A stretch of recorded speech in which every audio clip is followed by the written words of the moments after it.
Are you looking for a housing market update that includes all of the trends for 2022? Then you're in the right place. My name's Larkin and I'm a real estate agent here in Brevard County. And when I'm not making videos like this one, I'm helping people buy and sell real estate. So if you have plans on making a move, let me know how I can help. So that's a wrap for 2022 in our housing market, and it certainly was an interesting one. We started the year off with record low inventory with sales on pace to beat 2021, and we ended the years with total transactions down 15%. Before I get into all the details of 2022, here's an update for December. All right, for all of Brevard County, we ended the year with active inventory, 2753, with 1,062 properties selling for December, putting us at a 2.59 month supply. Average sales price was $402,000. Median sales price was $348,000 with the list to sell ratio of 94%. Average price per square foot, $226. Average days on market, 41 days. 289 of the properties sold in 7 days or less. We had 30 properties sell for over $1 million. Highest price sale was just over $2 million in Merritt Island, and we had 35 homes sell for under $200,000. Everybody's got predictions. What are your predictions for 2023? Are we staying in a seller's market? Are we shifting into a buyer's market? Let me know in the comments below. On to the Cocoa Beach condo market. Active inventory was 116 condos ranging in price from $109,000 to $2.2 million. We sold 37 condos in December ranging from $126,000 to $1.1 million, putting us at just over a 3-month supply of condos. Average sales price was $412,000. Median sales price was $371,000. Average price per square foot, $322.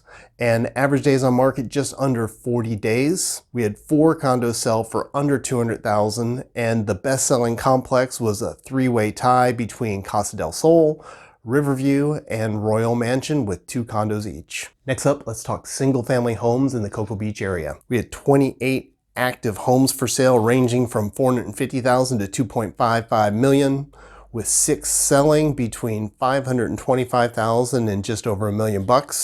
Puts us at a 3.5 month supply of homes for sale. Average sales price was $829,000. Median sales price was $785,000 with the average price per square foot of $368. Took on average 49 days for these homes to sell.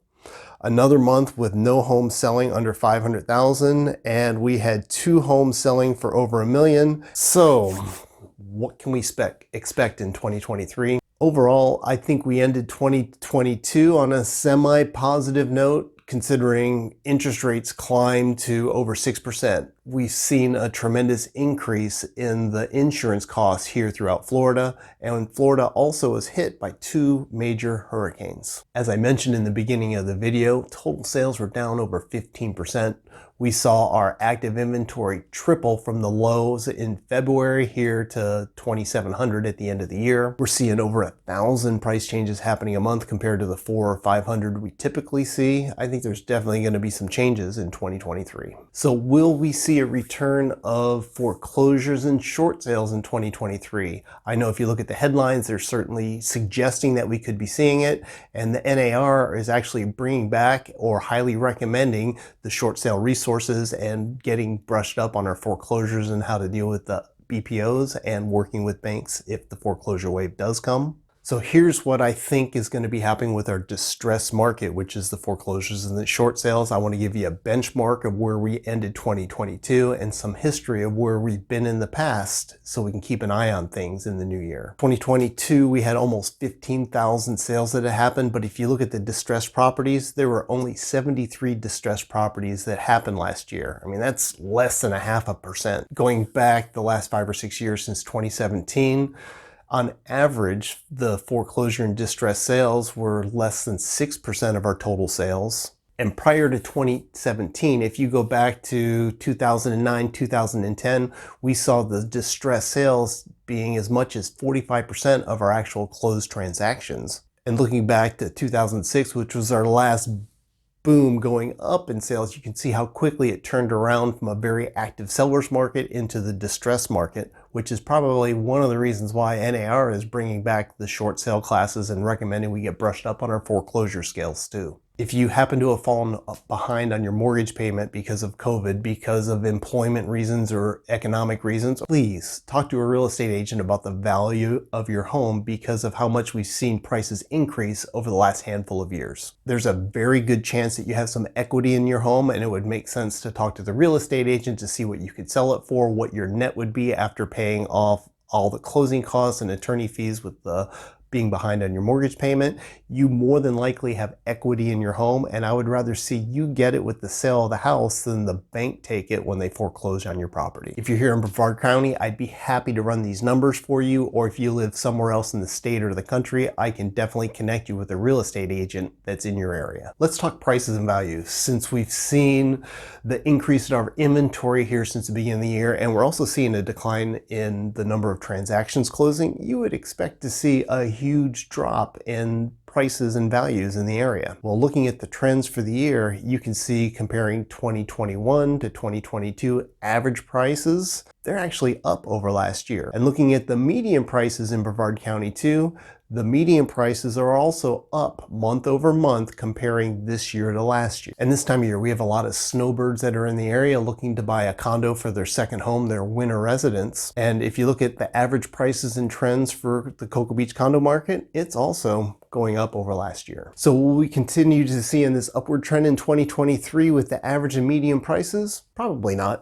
There's always some fluctuations, but you can't expect things to always be trending up. Just look at the number of price changes that we're having. First half of 2022, we were averaging about 500 price changes a month, and the last 6 months of the year, we're averaging over 1,200 price changes per month. So what do you think of the video?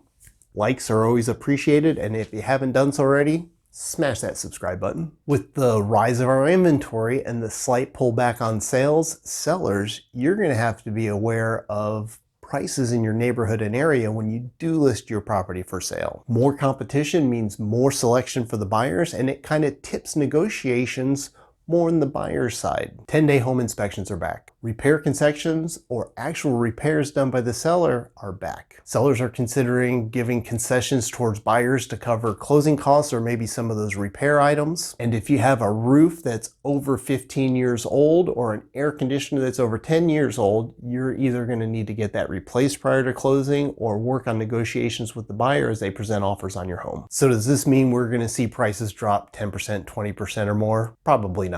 We still have a very good buyer demand here. Now the multiple offers and going over asking prices, not like we've seen in 2021, but it is still happening throughout Brevard County and in every price point. We will need to see it shift from a seller's market into a buyer's market, I believe, before we see major price drops here in Brevard County. So what kind of market are we in right now? Are we in a seller's market? Are we in a buyer's market? Are we in a balanced market? If you happen to watch any of my market updates in the past, you've heard me mention that we've been in this seller's market since 2012, 2013. And what that means is a seller's market is anything under a 4-month supply, a buyer's market is anything over a 6-month supply, and a balanced market is between a 4 to 6 month supply of properties for sale. So in order to see us go from this seller's market into a buyer's market, for example, we're going to need to see our total sales drop to 1,000 or less, while we also see our inventory climb to 6,000 or more. That would be a definite sign that we shifted into a buyer's market. Now I track the active inventory every time I log into the MLS. It gives me that active number,